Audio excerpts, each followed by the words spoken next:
Pemirsa, Polresta Denpasar memusnahkan barang bukti 1 paket sabu-sabu seberat 900 gram dan 3.000 butir ekstasi di halaman Mapolresta. Barang bukti tersebut bernilai 2 miliar dan dimusnahkan dengan cara dibakar.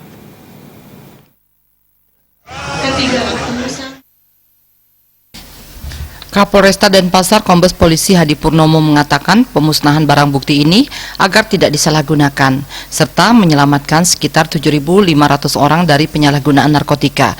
Barang bukti tersebut merupakan hasil pengungkapan Sat Narkoba Polresta Denpasar.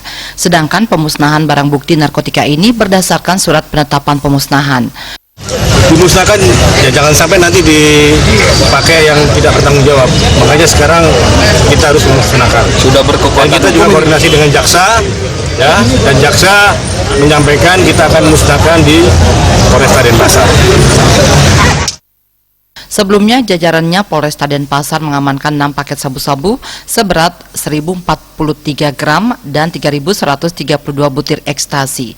Sebagian dikirim ke Kejari Denpasar, yaitu 1 paket sabu-sabu seberat 143 gram dan 132 butir ekstasi.